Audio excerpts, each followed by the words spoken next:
going inside the issues of our community. This is Local 12 Newsmakers. Good morning and welcome to Local 12 Newsmakers. In the aftermath of a series of northern race riots, a group of people gathered in New York City in 1909 and formed the National Association for the Advancement of Colored People, the NAACP. From the beginning, the organization has brought together blacks and whites committed to full and equal rights for all Americans. The NAACP has always pressed for a vision of an integrated America and used litigation in the courts, public education, and political activity to advance that cause. In 1915, a group of Cincinnatians established a local chapter, which has been led over the years by some of the most influential men and women in Cincinnati, including Wendell Phillips Dabney, the editor of the Union, Theodore M. Barry, an attorney and politician, and Marion Spencer. Several weeks ago, after a very contested election, Christopher Smitherman was chosen as the new president of the Cincinnati NAACP. Mr. Smitherman, who's an investment advisor and served one term on Cincinnati City Council, is my guest this morning. Christopher, welcome back to Newsmakers. Thank you so much for having me. What is it about the NAACP in recent years that you think needs to be changed? Really making the NAACP relevant again to the struggle of freedom fighting, social justice issues. Issues like the Banks Project that the NAACP has recently engaged in. We want to transform the banks for all of Cincinnati, but we want to make sure that we include all of Cincinnati in building in that transformation of the Banks Project. Well, if you want it relevant, how did it become irrelevant? Because you were this election process, you know, this was tough. Right. You know, what happened? What was it a tactical problem with the former administrations? Was it a philosophy problem? Was it a content problem? What were the issues? Well, the NAACP has always been an organization, Dan, that advocates that it's out there, it's visible, it's on the front line, where the Urban League is an organization that's about training and getting people ready for jobs. So you didn't really see the NAACP out there on the front, on the cutting edge, taking those risks and advocating for issues like, i.e., Marion Spencer did as she desegregated Coney Island. We have an issue right now, Dan, with Kings Island, where Kings Island hires 6,000 young people to work, people to work at Kings Island. And we're concerned as Americans that they're bringing 300 to 500 Romanians here, housing them at the University of Cincinnati, but they're unwilling to hire people out of the urban core and get them up to Kings Island and find them jobs. This is a critical issue. When you say they're bringing Romanians here, and it's not the fact that they're Romanians. That's right. That's right. But they're bringing them here from Romania? Yes, they're bringing them here and for like a summer, on some sort of summer work visa? That's right, and they're bringing them here, the University of Cincinnati, they're housing them. They've done this before, but the Urban League and the NAACP, we've always tried to engage Kings Island to try to expand the workforce. But here, this is an American issue where we think it's very important to train Americans and give them opportunities, particularly our young people. I didn't know we were going to talk about this, so I'm not sure I've got all the facts straight, but I think I've read just in this past week that Kings Island is not going to subsidize the special metro bus runs from Government Square out to Kings Island, which would make it difficult for city young people who might get a job. Is that part of your problem as well? Well, that is, and the city of Cincinnati has now intervened with a motion actually this week, approximately $100,000 to fund transportation from downtown Government Square to Kings Island. But there still hasn't been that real cooperation and connection, for example, with the Urban League, one of our sister organizations, to provide training, meaning Urban League providing the training and then working to get those young people jobs at Kings Island. Is this new this year? Has there been some change? No, this is a long-standing. This is a long-standing discussion that I think is critical because as we go into the summer, Dan, and young people are looking for work, and we're talking about the unrest that we had in 2001. We want to make sure that young people have jobs and places to go. And of course, the mayor's job fair. Yes. And we're taping on Friday. This is on Sunday, Yes. being seen on Sunday. But Yes. I think that's happening this weekend, too. That is. And the mayor's making the point that that's not just for summer jobs, that's for jobs all year round. That's right. And we support the mayor's initiative in doing that. Now, one of the things that you were quoted as saying during the campaign was you wanted to agitate. That's a tactical question, I guess. What would that practically mean around these economic issues? And we're going to come back to the banks. I want to talk about that, believe me. Yes. But what does that mean around these, what does agitate mean around these economic issues? Well, let me say that I can't take credit for that word agitate. I didn't actually say agitate. That was something that State Representative Yates said in the article. But the NAACP, and you saw even at the head with our President Gordon, that there's an issue of what is the role of the NAACP, and it's one of avocation. The agitation, I think, is the advocacy, is saying that we're going to push that envelope, and really, my word is accountability, is hold people accountable for their public policy. Well, let's take a look at two concrete issues. Okay. One would be, and you mentioned it earlier, the whole question around the banks. Yes. And yes. Probably, I don't know, 6 weeks ago now, I had, I'm blanking, Steve Love on, who is the president of the African American Chamber of Commerce. And at that time we talked about the problem of the lack of representation. A couple weeks ago the bank's working group was expanded. Steve Love, Bob Richardson are now on there, on the inside. Yes. Does that meet your concerns? It meets one concern, because now we feel that the African American community, that we're at the table and there's discussion. But obviously the second phase is the $700 million. And is this great opportunity we have after the 2001 unrest, that vision of all of us as a community down there building the bank's project, actually having ownership and employment? Those are the key issues that Robert Richardson and Steve Love are going to have to negotiate in order for the deal to be good for everybody, Dan. And that's really the discussion that we're having now. We do appreciate and support those two appointments that have happened, but it was the first step. And we're now in the second phase, which is what comes out of that project. How do you push forward your perspective on that? Now that you got two people at the table. Yes. And you have these goals of having fairness on contracting, job opportunities, et cetera, et cetera. Yes. How do you push through on that? Well, we've already been engaging the chairman, Castellini, by writing him and letting him know what our perspectives are. On Monday at 2 o'clock at the convention center, there is a big meeting. So people are watching this on Sunday. We are asking our constituency base to come to the convention center at 2 o'clock and be visible, so that the board understands that we're very interested in this project. So we're going to continue to be watchful, continue to try to engage them about what our interests are as it relates to that $700 million deal. But we want this deal. We want workforce.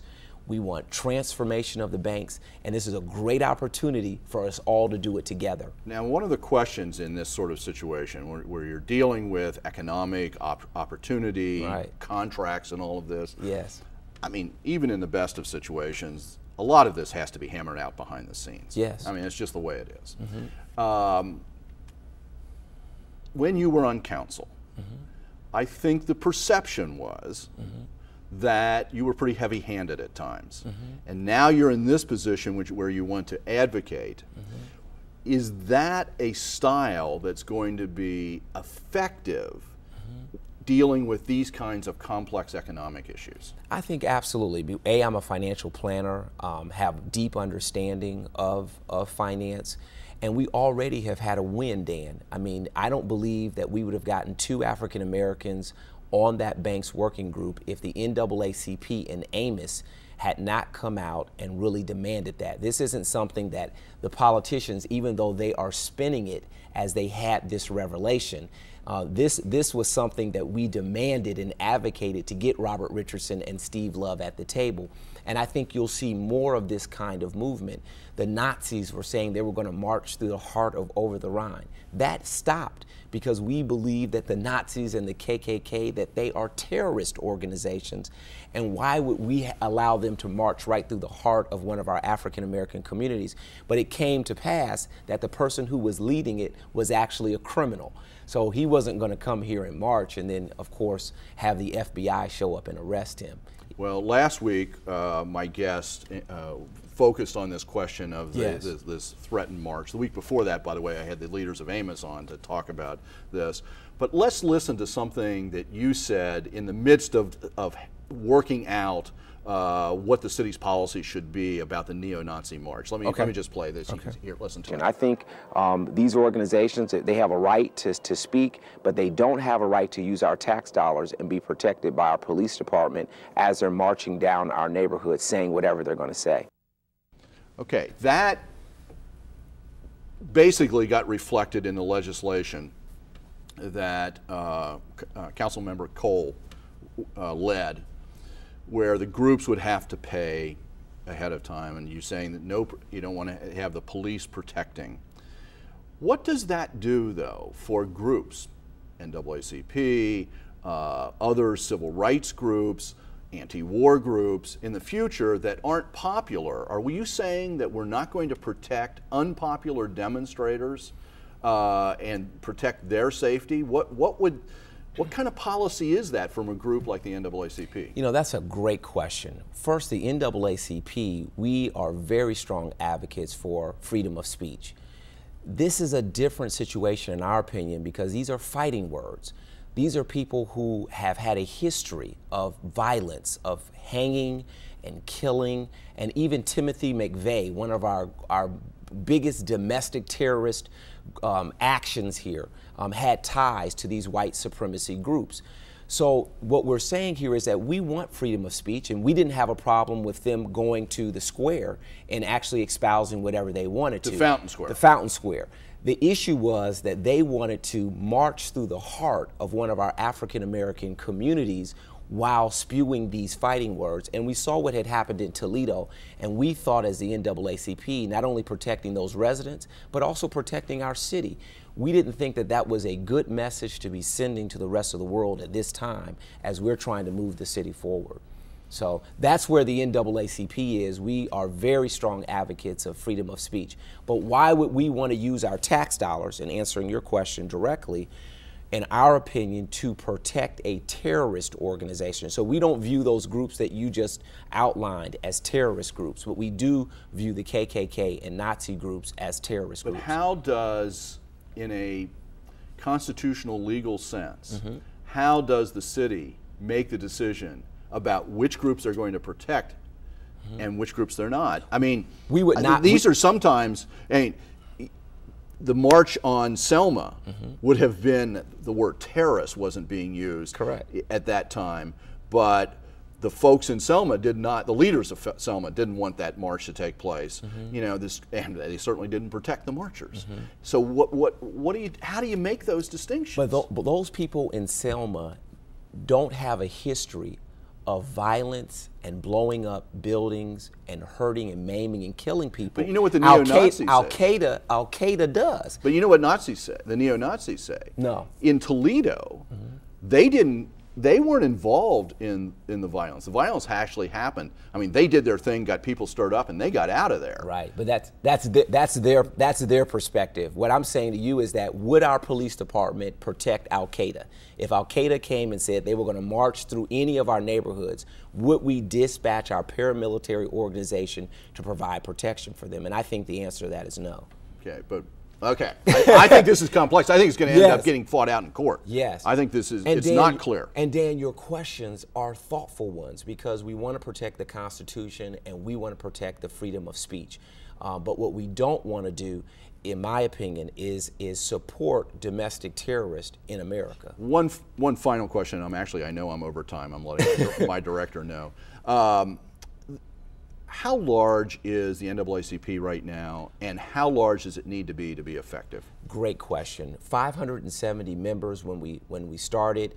We now are somewhere between 700 and 800 members. Membership is spiking dramatically. People can become a member by going to 4439 Reading Road or calling us at 281-1900. One of the biggest issues, Dan, that we're going to begin to address is our appellate courts. We're very concerned that we have an appellate court here in Ohio where we've never had an African American serve. The first appellate court. First appellate court serve as a judge. We had a great opportunity, a Republican judge, Judge West, who could have been advanced into one of those positions. We've got to change that, and the NAACP is going to look at that closely. Christopher, thank you for being here this morning. We're going to continue. I'm sure you're going to be back. Yes, and one thing you, I Dan. remind people of, both blacks and whites have always been members of the NAACP. Absolutely. Okay. Thank you, Dan. Thank you. Stay tuned. After the break, how an organization created to achieve one single goal remakes itself when that succeeds. From overcast Ann Arbor, Michigan this morning, humanity received some of the brightest news in all its history. The killer, the crippler, poliomyelitis, is losing the war.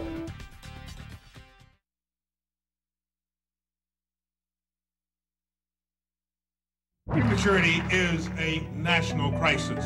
It is the most common, the most serious, and the most costly problem that affects American babies today. As a society, we are not aware of how many premature babies are being born right now. Certainly, if you told everyone out there you have a 10% risk of a major medical complication in this year of your life, that would raise significant concern. Welcome back. The name March of Dimes was coined in 1938 by vaudeville veteran and film star Eddie Cantor as the public face of what was officially known as the National Foundation for Infantile Paralysis. In his 2006 Pulitzer Prize-winning book, Polio, An American Story, historian David Oshinsky describes the March of Dimes as, quote, the gold standard for private charities, the largest voluntary health organization of all time. But with the release of the Salk vaccine in 1955 and the Sabin vaccine in 1960, the March of Dimes had to remake itself. To discuss the March of Dimes in 2007, I'm joined by Kirk Perry, the chair of the Board of Trustees of the March of Dimes in Cincinnati, and Karen Keller, the executive director of the local March of Dimes. Welcome to Newsmakers. Thank you. This is an organization, because of Dr. Sabin's work here, that has deep roots in this community, not only the nation as a whole. But Karen, to start out, and there's a hint of all of this in what I played right at the beginning, what is the focus of the March of Dimes today? Well, the focus of the March of Dimes today is to prevent premature birth, infant mortality, and birth defects. And after polio, the March of Dimes had millions of volunteers activated and used that, stayed in business, and focused on infant mortality and premature birth. And did it quickly move over from the polio focus, or did it take a while to sort of figure out what that focus is? Fairly quickly. It was infantile paralysis, so it generally moved right into birth defects. Premature birth is more of a current focus for us right now. It's a serious problem. Yeah, that so birth, this is, I suspect people's awareness and identity of March of Dimes is a generational thing. Yeah. You know, for those of us my age, it's the polio identification. For people slightly younger, it may be birth defects, but now it's this premature birth is really the laser focus of this. And Kirk, what sort of organization exists? I mean, this has always been, I mean, there's professionals, but there's always been a huge volunteer component of this. You're the chair of the board. What kind of organization is this in Cincinnati at this point? It's a great organization. It's one of the tops in the state of Ohio. And one of the great things is so many people are touched by prematurity. I mean, 1 in 8 babies born today is born premature. And so what you see is a volunteer organization. Each person really has their own, we call it mission story, where they've been personally affected. I have 4 kids. 2 of my children were born premature. Have a cancer survivor as a child. So we spent a lot of time in hospitals, and I can tell you that everybody has a story like that who is involved with this organization. And that's what makes it so unique and so special, is people really feel the mission every day that they walk into that office. And how long have you been involved? For the last 3 years. Last 3 years. And do you feel, and sometimes it's hard because it takes a long time to solve these complex problems with polio from the 1920s until the 1950s. Do you see, though, do you have a sense that there's movement on this issue of premature birth? You know, the amazing thing is that the strides made every day in terms of research and understanding the causes and the technology advances that have been made because of the research done by organizations like the March of Dimes. I mean, you look at you know, the whole focus on getting folic acid into the diet, surfactant therapies for lung developments, all of that has come about because of the March of Dimes and the focus on getting this learning that enables us to have healthier babies born every day. And is that what happens today? I mean, the tradition is the March of Dimes raise money first by sending dimes to the White House, but is that what still happens? That money goes to various researchers around the country? Yes, it goes to research, it goes to education, it goes to advocacy. The education part of it is folic acid awareness, the signs of preterm labor. And why is that important? My kids are 32 and 30, so I'm out of the loop on this. Right. Why is folic acid so important? Well, the discovery of folic acid linked to neurotube defects, and women of childbearing age that are getting the correct doses of folic acid, it's cut that in 50%. I mean, that's huge. Absolutely. And then knowing the signs of preterm labor. Knowing when your body feels funny, what to do with it, talk to your healthcare provider. So absolutely, but the research is the cornerstone of the March of Dimes fundraising. And is that research being done all over the United States, and is some of it being done here?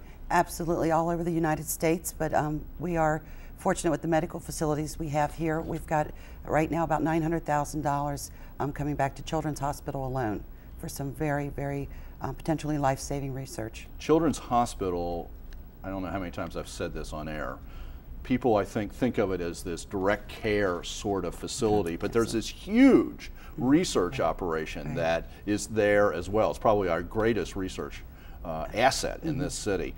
How does, you know, it used to be mothers going from door to door, collecting those dimes, putting them in those slots. I can remember my mom, but how's it done today? How do you raise money today, Kirk?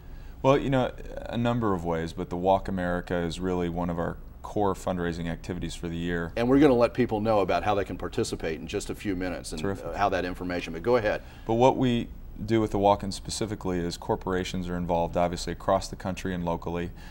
Family teams, those are people that were obviously personally affected by prematurity in one way or another, and then individuals who want to participate, and that is the primary means. But there's also a number of other mechanisms by which people can donate to the March of Dimes, directly or indirectly through, you know, how they give their dollars in terms of charities.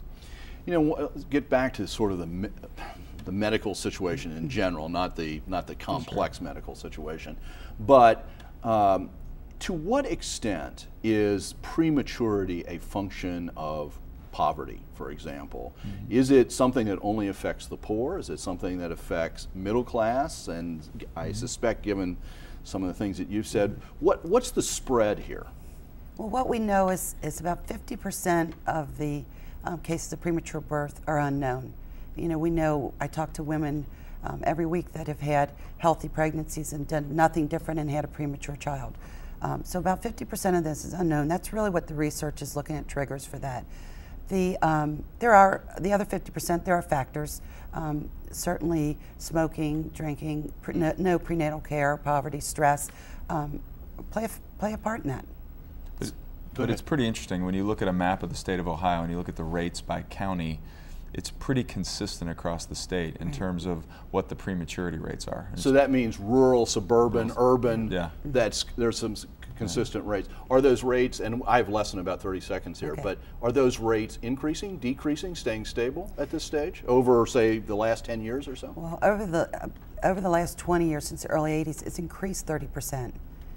That's what we're facing today, is that rise. And trying to stop it, and by 2010 we're looking at a reduction, hopefully, from 12% to about 7%. Okay, so that's our goal. That's a goal. That's a hope. Yeah.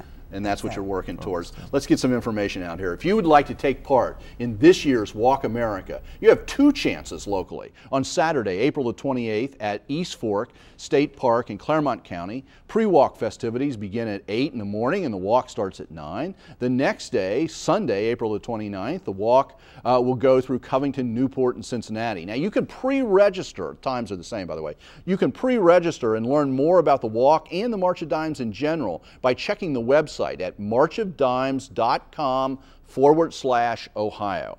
And if you would like to hear David Oshinsky, who wrote the Pulitzer Prize winning book Polio, An American Story, at the Cincinnati Museum Center this Thursday night, check out cincymuseum.org or call directly for reservations 287-7021.